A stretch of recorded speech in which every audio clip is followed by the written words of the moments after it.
ఆంధ్రప్రదేశ్ మత్స్యకారుల సమస్య పరిష్కారానికి హై స్పీడ్ పెట్రోలింగ్ బోట్లకు చర్యలు తీసుకోవాలని అధికారులను ఏపీ సీఎం చంద్రబాబు ఆదేశించారు. తమిళనాడు నుంచి బోట్ల అక్రమ చొరబాట్ల వల్ల నష్టం కలుగుతున్నారు. ఏపీ మత్స్యకారుల జీవనోపాధి దెబ్బతింటకుండా పటిష్ట చర్యలు తీసుకోవాలని అధికారులకు ఆదేశాలిచ్చారు. బాపట్ల నుంచి సూలూరుపేట వరకు ఏపీ సముద్ర జలాల్లో గస్తీ పెంచాలన్నారు.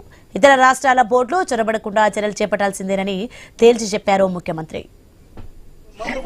ఏదో ఆచరణ చేసుకుంటే అయిపోతుంది. ఏమంటున్నారు కాపులు మేము గ్రామం డబ్బులు వేసుకున్నాము. మా గ్రామం తరపు నుంచి ఒక 20,000 ఇచ్చాము ఆయిల్కి డబ్బులు కావాలంటే. ఇప్పుడు ఏమన్నారు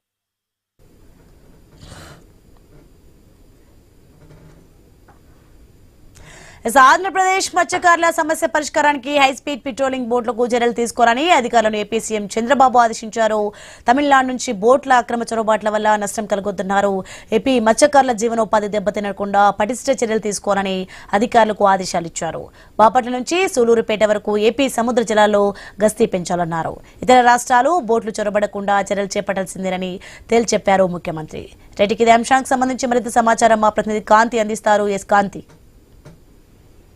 ఆంధ్రప్రదేశ్ లో మత్స్యకారుల జీవనోపాధిని రక్షించడానికి ప్రభుత్వం హై స్పీడ్ పెట్రోలింగ్ బోట్లను అందుబాటులోకి తెస్తోంది. ముఖ్యంగా తమిళనాడు, పుదుచ్చేరి మత్స్యకారులు అక్రమంగా ప్రవేశించి చేపల వేట సాగించడాన్ని అడ్డుకునేందుకు బాపట్ల నుంచి సూళ్లూరుపేట వరకు నిఘాను పెంచారు. ఈ నేపథ్యంలోనే ఏదైతే మత్స్యకారులు బోట్ల నిర్వహణకి సంబంధించినటువంటి విషయంలో ఏవైతే ఇబ్బందులు ఎదుర్కొంటున్నారో వాటిలన్నిటికీ సంబంధించి ఇప్పటికే హై స్పీడ్ బోట్ల విషయంలో కొంత 4 హై స్పీడ్ పెట్రోలింగ్ బోట్లను అందుబాటులోకి తీసుకురావాలని కూడా ఆదేశాలు జారీ చేయడం జరిగింది. తమిళనాడు నుంచి బోట్లు అక్రమ చొరబాట్ల వల్ల నష్టం కలగకుండా మత్స్యకారుల జీవనోపాధి దెబ్బతినకుండా ఉండాలని కూడా సీఎం పేర్కోవడం జరిగింది. బాపట్ల నుంచి సూళ్లూరుపేట వరకు ఏపీ సముద్ర జలాల్లో గస్తీ పెంచాలని కూడా ఆదేశాలు జారీ చేయడం జరిగింది. ఇక మత్స్యకారుల జీవనోపాధి విషయంలో ప్రభుత్వం చొరవ తీసుకోవడంతో పాటుగా వారి జీవనోపాధి